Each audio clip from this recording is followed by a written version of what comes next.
वे पाप याद आते। जो प्राणियों को निरर्थक त्रास देते हैं वो दंडसूत नाम के नरक में गिरते हैं, जहां 5 फणा वाले 7 फला वाले सर्प जैसे चूहों को खाते हैं, ऐसे ही उन नर पशुओं को भी खाते हैं। जो अपने घर में चुनावों के समय कैंडिडेटों को या असेंबलियों में, संसद में मतगणना के समय अपने विरोधी सांसदों को, विधानसभा के सदस्यों को जबरदस्ती पकड़ करके और कोठरियों में बंद कर देते हैं, वे अवट निरोध नाम के नरक में गिराए जाते हैं और ऐसे घरों में रखे जाते हैं जहां जहरी अग्नि सदा जलती रहती है और उसके धुएं से रात दिन ये पापी अपने श्वास भी लेने में समर्थ नहीं होते। और जो व्यक्ति अपने घर पर आए हुए अतिथियों को, मेहमानों को तिरछी दृष्टि से देखते हैं कि कहाँ से आ गया, उसके नेत्रों को नरक में कौवे, गीध, कंक, वट इत्यादि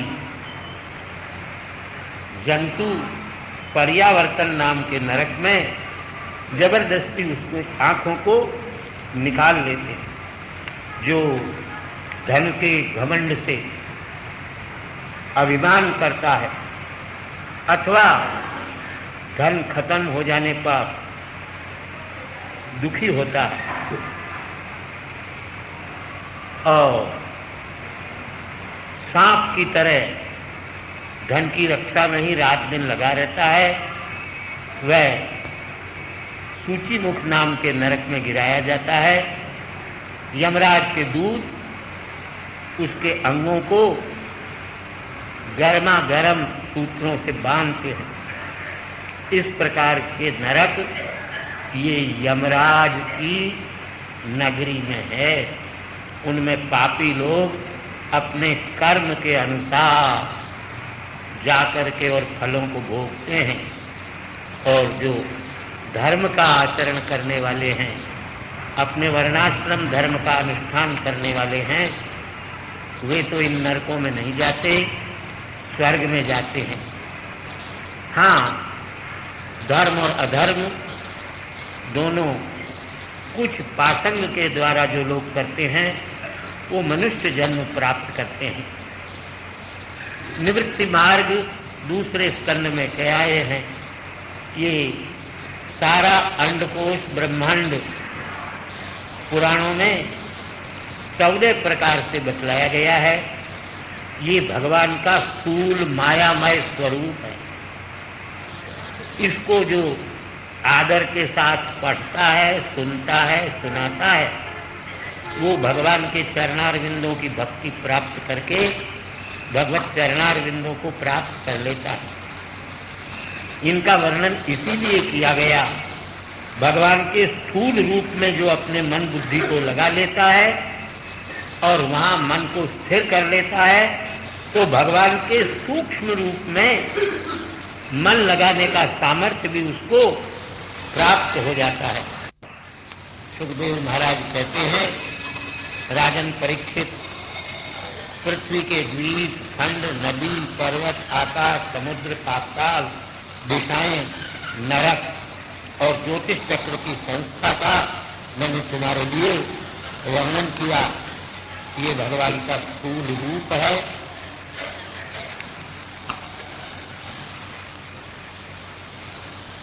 परीक्षित महाराज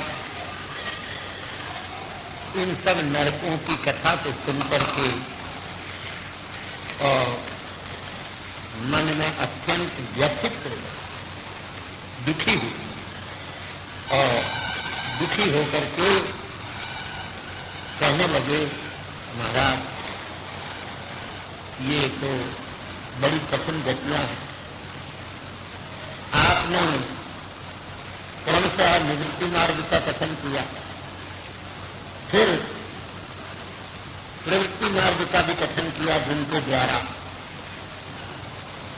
इन सब लोगों का आपने वर्णन किया।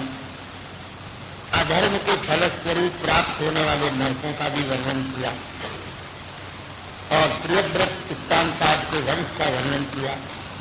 उनके चरित्र के वर्णन में पृथ्वी के सातों द्वीपों और समुद्रों और पर्वतों और उद्यानों का और वनस्पतियों का वर्णन किया। भूमंडल का भी स्थान विभाग आपने वर्णन कर दिया, ग्रहों का भी वर्णन किया, पातालों का भी वर्णन किया। भगवान ने अपनी माया से स्वयं अब होते हुए भी इन सबकी उत्पत्ति की, लेकिन मैं नरक की आत्मा सुन करके व्यथित हो गया हूँ। कृपा करके अब ये बताइए, कोई ऐसा भी उपाय है जिससे जीव को इन नरकों की यातना से छुटकारा मिल जाए। सुखदेव जी महाराज कहते हैं, भैया इस मनुष्य जन्म में मन से, वाणी से और शरीर से किए हुए जो पाप हैं उनके मनु, याज्ञवल्क्य, हारी इत्यादि महर्षियों ने नाना प्रकार के प्रायश्चित बतलाते, जो इसी जन्म में प्रायश्चित नहीं करता पाप करके वो अवश्य नरक में जाता है। इस वास्ते यदि भूल से भी कभी पाप हो गए हो तो मरने के पहले ही किसी विद्वान, धर्मशास्त्र को जानने वाले व्यक्ति से पूछ करके धर्मशास्त्र के अनुसार प्रायश्चित कर लेना चाहिए। इन सब पापों को प्रायश्चित भी बतलाया है हमारे शास्त्र।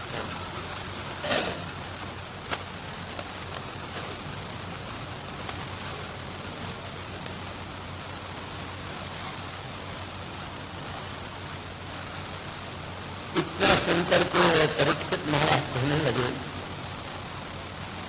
पाप करने के कारण से नरक में जाना पड़ता है महाराज, फिर प्रायश्चित करेंगे।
तो प्रायश्चित में भी तो हिंसा होगी, तो फिर पाप होगा, फिर नरक में जाएंगे। ऐसे तो पाप से कभी छुटकारा नहीं हो जाए। जो व्यक्ति एक बार पाप करके प्रायश्चित कर लेता है, प्रायश्चित करने का मतलब यह है कि फिर कभी उस पाप को न करे। तो प्रायश्चित करना सार्थक है। प्रायश्चित करने के बाद फिर यदि उस पाप को किया तो उसका किया हुआ प्रायश्चित हाथी के स्नान के समान। इस वास्ते कोई और सरल से सरल उपाय बताइए जिससे जीवों का इन पापों से छुटकारा हो जाए। सुखदेव जी महाराज कहते हैं, राजन तुमने सत्य कहा। अनधिकारी होने के कारण कर्म से पाप का समूल नाश नहीं होता। असली प्रायश्चित्त तो भगवान के चरणारविंद और भगवान के स्वरूप का ज्ञान ही है, तत्व ज्ञान भी है। जैसे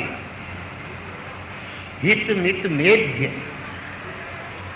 भोजन करने वाले को रोग नहीं होते, ऐसे ही यम नियम से रहने वाले और शास्त्रों के नियमों का पालन करने वाले व्यक्ति के पाप धीरे धीरे नष्ट हो जाते हैं। कुछ लोग तपस्या से, कुछ ब्रह्मचर्य से, कुछ इंद्रियों के जय से, मन के जय से, कुछ त्याग से, कुछ शरीर वाणी और मन की पवित्रता से। धर्म को जानने वाले लोग शरीर से उत्पन्न होने वाले, वाणी से उत्पन्न होने वाले, बुद्धि से उत्पन्न होने वाले पापों का नाश कर लेते हैं। जैसे जंगल में लगी हुई अग्नि बांसों का नाश कर देती। कुछ लोग इन सब को न करके केवल भगवान के चरणारविंदों की भक्ति के द्वारा ही संपूर्ण पापों का नाश कर लेते हैं। जैसे सूर्योदय हो जाने पर अंधकार और कुहरा नष्ट हो जाता है। भगवान में ही अपने मन, बुद्धि, चित्त, अहंकार और प्राणों को जो अर्पित कर देता है, सज्जनों की जो सेवा करता है, वह तो अवश्य पापों का प्रायश्चित्त कर लेता है। भगवत चरणारविंद में अपने मन, बुद्धि, अहंकार, इंद्रियां, इनको लगाने से, सज्जनों की सेवा करने से जो पाप का नाश होता है, वह तपस्या आदि से भी नहीं होता। जो व्यक्ति सदैव भगवान के चरणों में ही परायण रहता है, सज्जन लोग उसके पापों को नष्ट कर देता है। और प्रायश्चित्त करे लेकिन भगवान के चरणारविंद से विमुख रहे तो प्रायश्चित्त कभी उसको शुद्ध करने में समर्थ नहीं हो सकते। जैसे नदियों में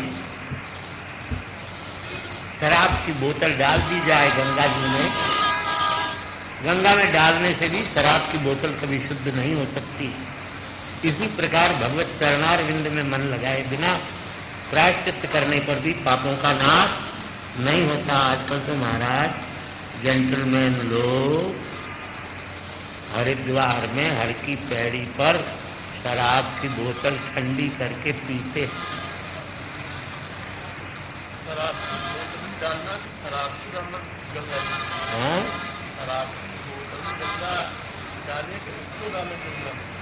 ये तो महाराज अगर शराब डाल देंगे, कुंभ, सुरा कुंभ का मतलब बोतल। गंगा में बोतल डाल दो तो शराब की बोतल ही रहेगी। वो गंगा, हाँ, शराब की बात क्या कहें।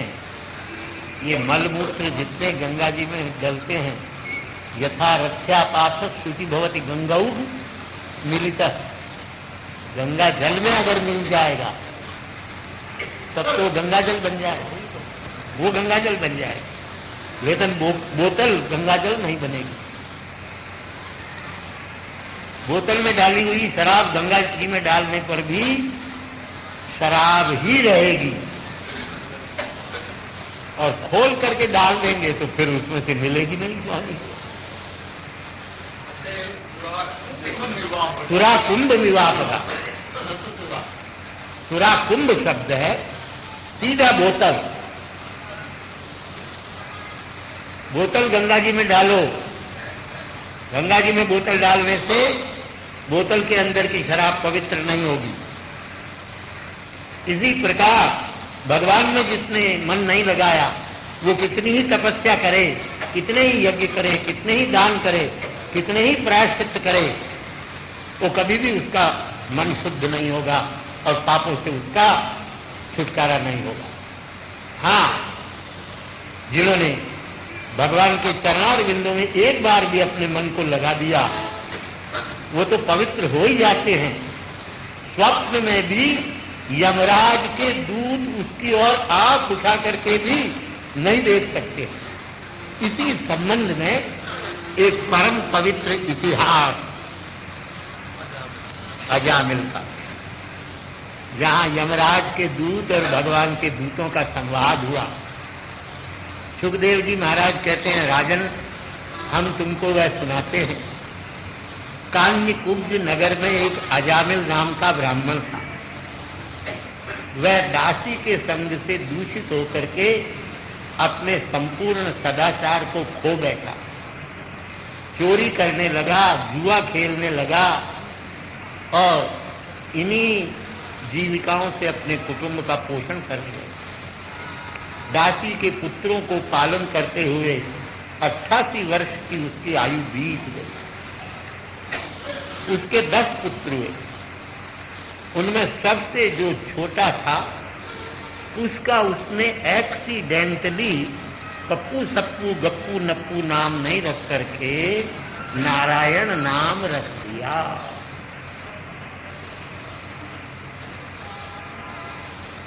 वृद्धावस्था आ गई उस ब्राह्मण की। उस 10वें छोटे बच्चे की तोतरी वाणी सुनकर के और उसको खेलते कूदते देख करके बड़ा प्रसन्न होता था। उसको खिलाने पिलाने में साथ रख करके और उसके साथ स्नेह पाश में ऐसा बन गया कि उसने अपनी आयु बीत गई इस बात को भी नहीं जाना। अब मौत का समय आ गया तो उसकी बुद्धि उसी अपने 10वें पुत्र नारायण नाम के बालक में गई। अपने को लेने के लिए आए हुए भयंकर करके और व्याकुल हो गया। भयभीत होकर के बड़े जोर से अपने उसी पुत्र का नारायण नाम लेकर के उसको पुकारा। बस फिर क्या था, मरते हुए मनुष्य के मुख से भगवान का यह नारायण नाम निकला। उसी समय भगवान के किंकर पार्षद चले आए और उन्होंने उस अजामिल के हृदय में से जीवात्मा को खींचते हुए यमराज के दूतों से कहा, खबरदार। यमदूतों ने उनको देखा, देख करके और कहने लगे, तुम कौन हो? तुम्हें मालूम नहीं है हम यमराज की आज्ञा से इसको लेने के लिए आए हैं। तुम हमको मना करने वाले कौन होते हो? कहाँ से आए हो? तुम देवता हो या सिद्ध हो? लगते हो भैया, तुम्हारे सबके कमल के समान नेत्र हैं, पट पीत पीतांबर तुमने धारण किए हुए हैं, मस्तक पर तुम्हारे मुकुट शोभायमान हो रहा है, तुम्हारे कानों में कुंडल है, तुम्हारे हाथों में शंख चक्र गदा पद्म मौजूद हैं, 4 तुम्हारे हाथ है। अपने तेज से दिशाओं के अंधकार को दूर कर रहे हो, लेकिन हम तो अपने मालिक का हुक्म बजा रहे हैं, हमें क्यों मना कर रहे हो? सुखदेव जी महाराज कहते हैं, राजन परीक्षित, यमदूतों की ऐसी वाणी सुनकर के भगवान के पार्षद पहले तो हंसे और फिर मधुर मंगलमय वाणी से बोले, ठीक है भैया, तुम यमराज का नाम दूसरा धर्मराज भी है, तुम धर्मराज के सेवक हो, कृपा करके धर्म का तत्व तो बतलाओ, इस बेचारे का क्या अपराध है, इसने कौन सा अपराध किया है? क्या संसार के सभी जीव गधे घोड़े सब समान है? सब धाम 22.5 पसेरी शेर है, अंधेर नगरी अंगूज राजा है?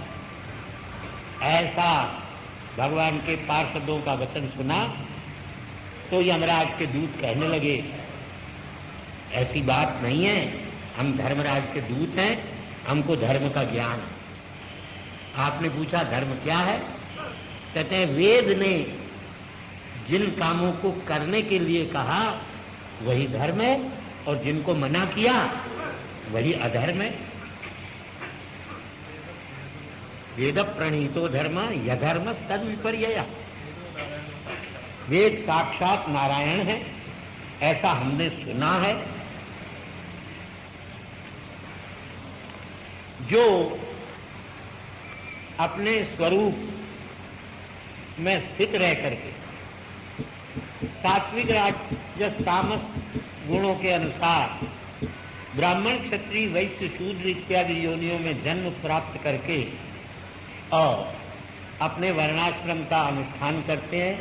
सूर्य अग्नि आकाश वायु गौ माता सोम संध्या दिन रात्रि दिशा जल पृथ्वी काल स्वयं साक्षात धर्म, ये शरीर ये प्राणी के किए हुए पुण्य और पाप के साक्षी है। पाप करेगा मर करके जाएगा, वो वहां मना करेगा तो सूर्य कहेगा मैंने देखा है भैया तुझको, आई विटनेस हूं मैं, मुझसे नहीं छिपा सकता।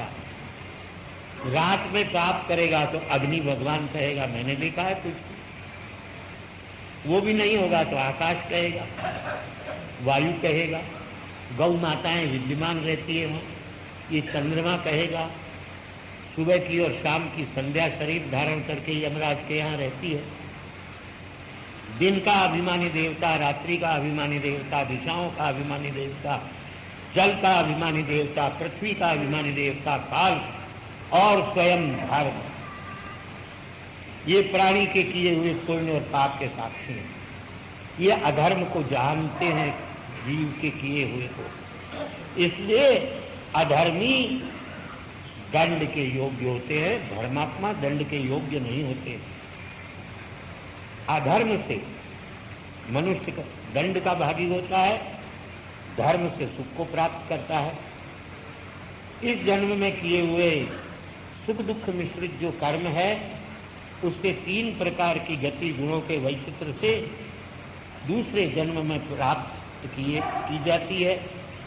धर्माधर्म ही भूत भावी जन्म के फल को देने वाले हैं। ये यमराज धर्मराज अंतर्यामी प्रत्येक जीव के मन में सोची हुई बात को भी जानते हैं, धर्माधर्म के पूर्व रूप को भी जानते हैं। अज्ञानी जीव जब जन्म से स्मृति को नष्ट कर देता है तो पूर्वापर के ज्ञान से हीन हो जाता है। 16 उपाधियों से युक्त होकर के जीव ज्ञान कर्म ज्ञानेन्द्रिय और कर्मेंद्रिय और मन इनके द्वारा विषयों को भोगता है। ये का लिंग शरीर सूक्ष्म शरीर जिसको कहते हैं वही जीव में हर्ष शोक भय और कष्ट को देने वाले संसार का कारण है।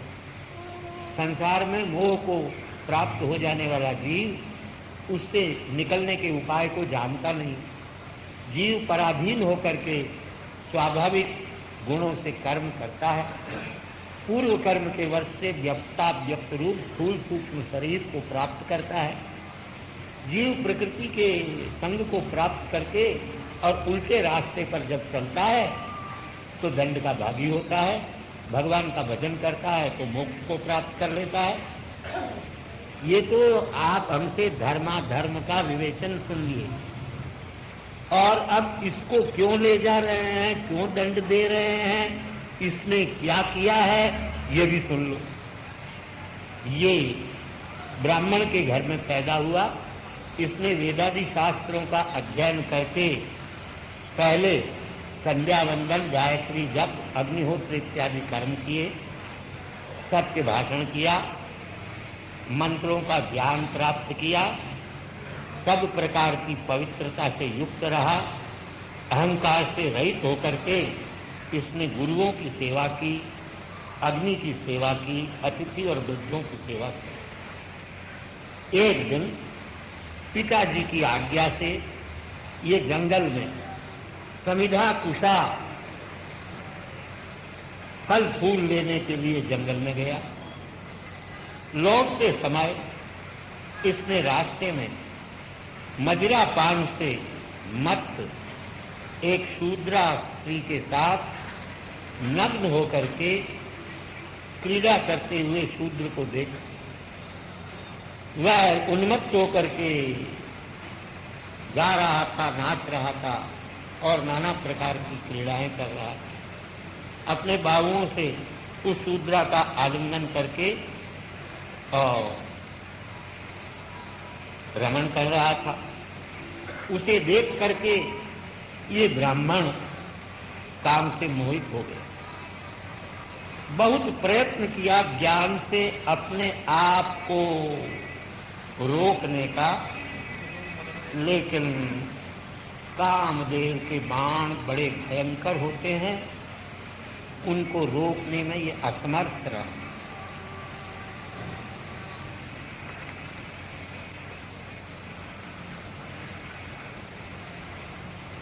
काम से व्याप्त होकर के ये उसी शूद्रा स्त्री का चिंतन करते हुए अपने धर्म से भ्रष्ट हो गए। फिर तो उसने इस शूद्रा स्त्री को ही अपनी पत्नी बना लिया और पिता के धन से उसको अपने वश में कर लिया। अपनी सती साध्वी पतिव्रता पत्नी नवयौवना का भी इसने परित्याग कर दिया और उस शूद्रा स्त्री के पोषण करने के लिए और उसके कुटुंब का पोषण करने के लिए चोरी, डाका, लूट, मार, हत्या इत्यादि करके धन लाने लगा और उसके कुटुंब का पोषण करने लगा। शास्त्रीय सदाचार का उल्लंघन करके इसने घोर पाप किया। इस वास्ते अब हम इसको पकड़ करके यमराज के यहाँ ले जा रहे हैं, जहाँ दंड से ये शुद्ध होगा। यमराज के दूतों के ये वचन भगवान के दूतों ने सुने। सुन करके कहने लगे, बड़े दुख की बात है, धर्म के जानने वालों की और धर्मराज की सभा में भी अधर्म छू गया। तुम लोग निष्पाप व्यक्ति को भी दंड दे रहे हो।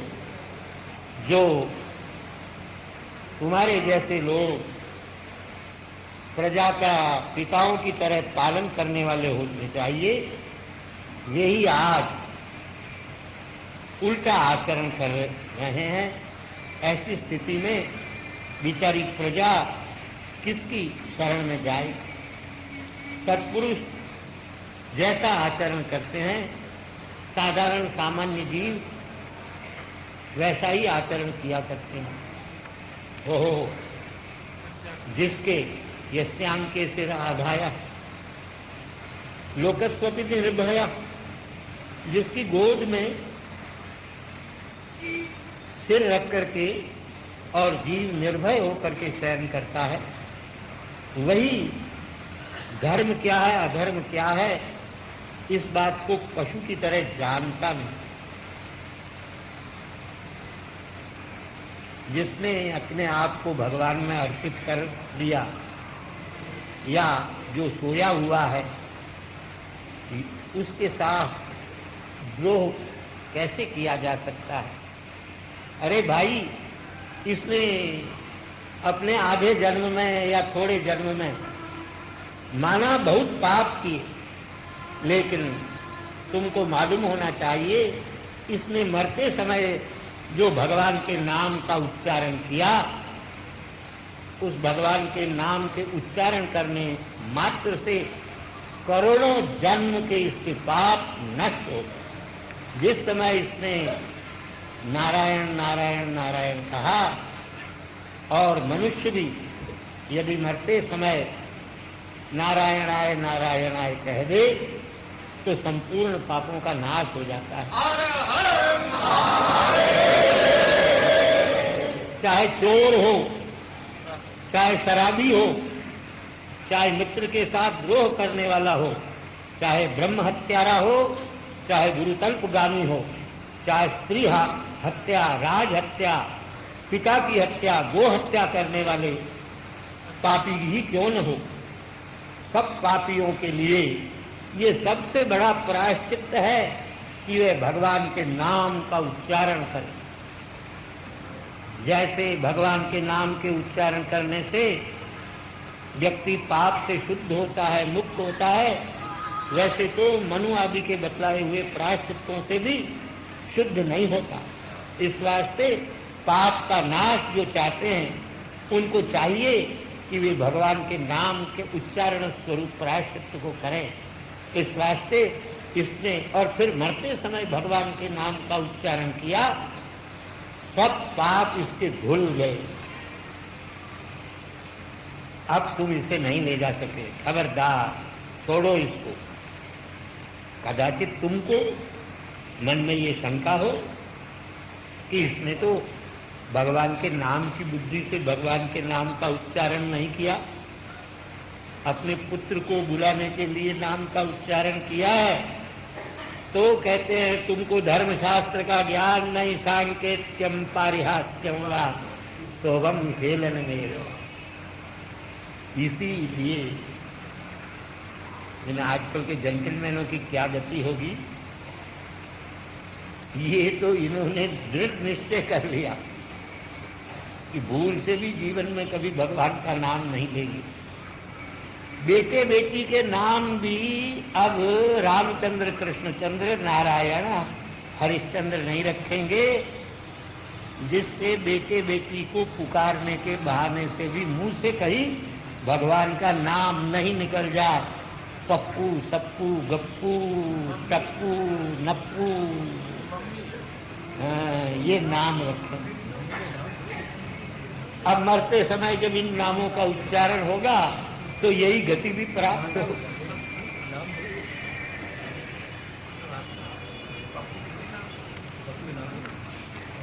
नहीं, एक सज्जन ने अपने पुत्र का नाम रखा डब्ल्यू।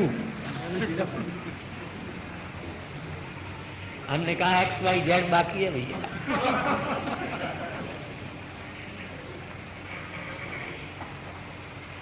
ये कहते हैं चाहे पुत्रादि के नाम के बहाने से, चाहे मस्करी में, देखो कैसा पागल है, राम राम कर रहा।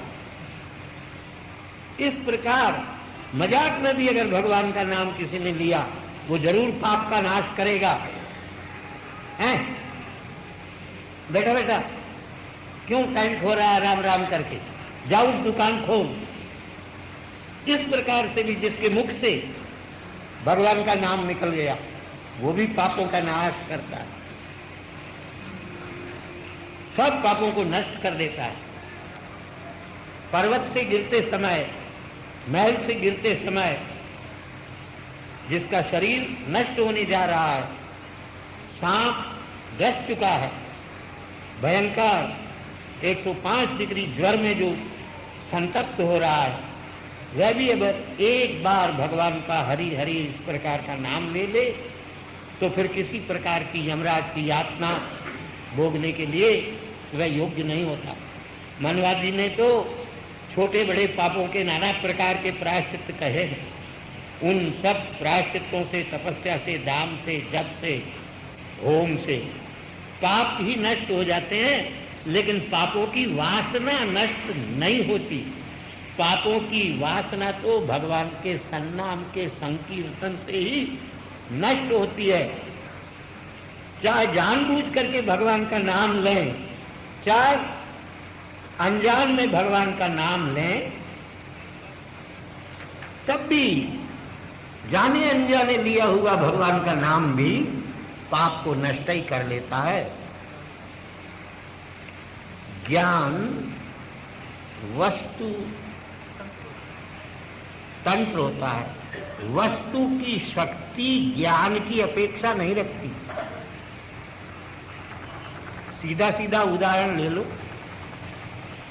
आप अनजान में, अंधेरे में अग्नि पर पैर रखो और हाथ जोड़ के खड़े हो जाओ, हे अग्नि देवता, हमने तो अज्ञान से आप पर पैर रखा, आप हमारे पैर को मत जलाइएगा। तो बोलो, जलने से छुटकारा होगा? अग्नि में जलाने की शक्ति है, वो ज्ञान अज्ञान की अपेक्षा नहीं रखती, चाहे अज्ञान से। इसी प्रकार भगवान के नाम में पाप को नष्ट करने की शक्ति है। चाहे अनजान में भगवान का नाम लीजिए, चाहे जानबूझ करके भगवान का नाम लीजिए, भगवान का नाम लेते ही जैसे अग्नि पर पैर रखते ही जलोगे, ऐसे ही पाप का नाश हो। अनजान में पोटाशियम साइनाइड खा जाओ, संख्या खा जाओ और कहो, हे पोटाशियम साइनाइड, हमने तो अनजान में खाया है, तुम हमारी मौत मत कर रहा। पोटाशियम साइनाइड संख्या छोड़ेगा नहीं। क्यों? उसकी शक्ति है प्राण लेने की। चाहे अनजान में खाओ, चाहे जानबूझ करके खाओ। रात दिन आप लोग अखबारों में पढ़ते हैं, आज इतने चाय में मिला हुआ जहर पी करके मर गए, शराब में मिला हुआ जहर पी करके मर गए। क्यों मर गए? बिना जाने पिया उन्होंने। लेकिन बिना जाने पीने पर भी जहर अपना काम करता है। ऐसे ही बिना जाने लिए हुए भी भगवान का नाम अपने शक्ति के अनुसार पाप का नाश करता ही है। ये सीधे सीधे, और ये रोचक भयानक वचन नहीं है, ये शुद्ध निर्दुष्ट वचन है, तथ्य वचन है। ये अर्थवाद भी नहीं है। जिनकी अपने अर्थ में प्रतिपादन, स्वार्थ में तात्पर्य न हो, उसको अर्थवाद कहते हैं। कुछ ऐसे वचन होते हैं जो खाली प्रशंसा के लिए कहे जाते हैं। वो तीन प्रकार के होते हैं। विरोधे गुणवादस्यात् अनुवादो वधारिते भूतार्थवादस्तद्धानात् अर्थवादस्त्रिधानता। किसी ने कह दिया अपने लड़के को, मेरा लड़का शेर है, ये शुद्ध विरोध है। शेर के तो लंबे लंबे दांत होते हैं, दाढ़ होते हैं, भयंकर होता है, वह आदमी को खा जाता है। लड़का क्या खा जाने वाला है? ये विरोधी वचन है। और दूसरा वचन है, आग तापने से शीत नष्ट हो जाता है, ठंडी कम हो जाती है। तीसरा वचन है, ये राजा प्रजापालक है। अब राजा प्रजा पालन करता ही है, तो ये राजा प्रजा पालन करता है ऐसा कहने का कोई तात्पर्य नहीं है। तो क्या वाक्य व्यर्थ है? इसी प्रकार आग तापने से सर्दी नष्ट होती है, फिर ऐसा कहने का कोई प्रयोजन तो नहीं, लेकिन फिर भी कहा जाता है। इसी प्रकार लड़का शेर नहीं है, फिर भी उसका बाप उसको कहते हैं मेरा लड़का शेर है, तो विरोधे गुणवादस्य, जहां प्रत्यक्ष विरोध दिखाई देता हो। हमारे पुत्र का मुख तो चांद है, लोग कह देते चांद है। अरे चांद तो आकाश में है, तुम्हारा मुख, लड़के का मुख तो पृथ्वी पर उसकी गर्दन पर पड़ा हुआ है, तो लड़के के मुख को चांद कैसे बतलाते हो? यहाँ गौण अर्थ लेना पड़ेगा। गौण अर्थ का मतलब क्या है? हमारा लड़का शेर नहीं, शेर जैसा बहादुर है। मेरा लड़का शेर है, इसका मतलब क्या हुआ? मेरा लड़का शेर जैसा बहादुर है। बहादुर नहीं कह करके शेर कहते हैं, इसको गुणवाद कहते हैं। और अनुवाद, प्रत्यक्ष से अग्नि जो है वो सर्दी को रोकने वाला है, उसी का हमने शब्द से अनुवाद कर दिया, अग्नि सर्दी को नष्ट कर देगा। और राजा प्रजा पालन करता है, सब लोग इस बात को जानते ही हैं, तब भी यह राजा प्रजा पालक है ऐसा कहने से राजा की प्रशंसा हो गई। तो ये तीनों प्रकार के वचन, इनका तात्पर्य स्वार्थ में नहीं है। लड़के को शेर बताने में उसका तात्पर्य नहीं है, शेर जैसे गुण लड़के में है यही बताना उसका तात्पर्य है। इसी प्रकार राजा की प्रशंसा में तात्पर्य है, प्रजा पालक है ये तो सब जानते हैं, कहने में तात्पर्य नहीं है। इसलिए तो ये जो भगवान के नाम से पाप दूर होते हैं, इन वचनों को इन तीन प्रकार के वचनों के समान विरोधी वचन भी नहीं समझना चाहिए, अनुवादक वचन भी नहीं समझना चाहिए। ये भूतार्थवाद है, सत्य कथन है, तथ्य कथन है, ये सत्य बात है। भगवान का नाम लेने से पाप दूर होते ही हैं। अब कहीं आप ये सोच करके कि चलो भगवान का नाम लेते रहेंगे, पापों का भंडारा क्यों न खोल लें, पाप करते जाएंगे और भगवान का नाम लेते जाएंगे, तो भाई वही दशा होगी आपकी। आपका कपड़ा मैला है, आपने उसको साफ करने के लिए सर्फ लिया, साबुन लिया, सोडा लिया, एक हाथ से कपड़े को साबुन से धोना भी शुरू किया और दूसरे हाथ से उस पर मिट्टी डालना भी शुरू किया। तो 1000 जन्म तक साबुन लगाते जाओ लेकिन कभी कपड़ा साफ होगा नहीं। कपड़ा साफ कब होगा? जब मिट्टी डालना और साबुन लगाना चालू रखोगे, तब भी जितना मैल है उतना आपको साबुन लगाना पड़ेगा। लेकिन भगवान के नाम के उच्चारण में ये महिमा है कि नाम्नोस्ति यावती शक्ति निर्हरणे हरे तावत कर्तुम न शक्नोति पातकम पातकी जना। ये भगवान के वचन हैं। भगवान के एक नाम का उच्चारण करने में जितने पापों को नष्ट करने की शक्ति है, उतने पाप पापी प्राणी से बन सकते ही नहीं। अत्रैक नामनो या शक्ति ही पातका नाम निबर्हणे तन निवर्त मगन कर्तुम नालम लोका चतुर्दशा। ये आपकी इष्ट देवी भगवती के महात्मा का है। अत्रैक नामनो या शक्ति, भगवती त्रिपुर सुंदरी षोडशी के एक नाम के उच्चारण करने में जितने पापों को नष्ट करने की शक्ति है, उतने पाप 14 भुवन के प्राणी मिलकर के भी नहीं कर सकते। ये भगवान के नाम, इनका तात्पर्य यही है कि आप 24 घंटा भगवान का नाम अगर लेना प्रारंभ कर दें तो आपके पाप करने की मन की वासना ही तो एक दिन खत्म हो जाए, फिर पाप करने में मन जाएगा ही।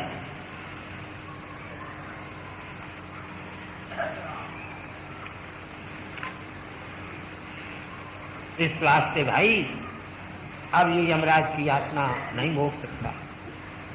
ज्ञान से अज्ञान से एक बार लिया हुआ भगवान का नाम भी जैसे अग्नि जला ही देता है, चाहे जाने अनजाने उसमें लकड़ी डालो, पैर रखो, हाथ रखो, अथवा जाने अनजाने भी अच्छी चंद्रोदय इत्यादि औषधि आपने खा ली तो आपका टाइफाइड दूर हो ही जाएगा। और अज्ञान से भी अगर संख्या खा लिया तो गोविंदाय नमो नमो हो जाए। इसलिए खबरदार, छोड़ो इसको। सुखदेव जी महाराज कहते हैं इस प्रकार भगवत धर्म का निर्णय करके उस ब्राह्मण को यमराज के पाशों से भगवान के दूतों ने छुड़ा दिया। यमदूत बेचारे घबराए और घबरा करके यमराज के पास पहुंचे और वहां जाकर के निवेदन किया, महाराज हम तो उन विष्णु के पार्षदों को नमस्कार करते हैं जिन्होंने ब्राह्मण को हमारे हाथों से छुड़ा दिया। छुड़ा करके वो तो अंतर्धार को प्राप्त हो गए। अजामिल भगवान के आश्रय संवाद को सुनकर के अपने पाप को स्मरण करता हुआ उसको भयंकर पश्चाताप हुआ और अपने आप की निंदा वह करने लगा।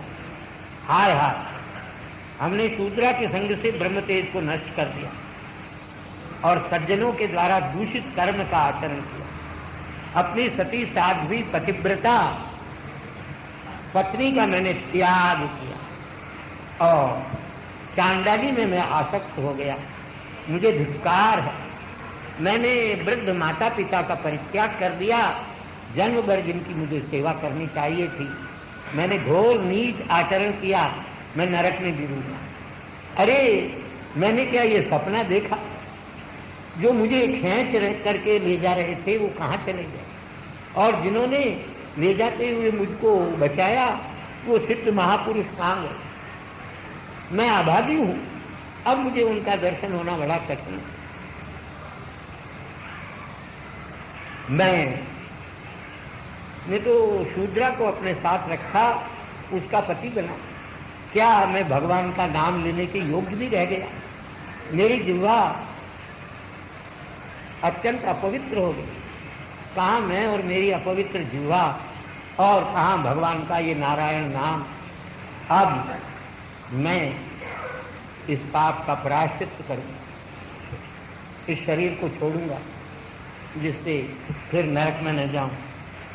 अविद्या काम कर्म से उत्पन्न होने वाले बंध का भी परित्याग करूंगा। हाय हाय, मैंने स्त्री रूपी माया का खिलौना बन करके उससे मोहित होकर के अपने आप की वंचना की। ये मेरा है, मैं इनका हूँ, इस प्रकार की बुद्धि मैंने जो बनाई थी उसका परित्याग करके अपने मन को भगवान के चरणारविंदों में लगाऊंगा। सत्संग के द्वारा ज्ञान प्राप्त करूंगा। यह सोच करके वह गंगा द्वार अर्थात हरिद्वार चला। सुखदेव जी महाराज कहते हैं वहाँ भगवती जाह्नवी के तट पर योग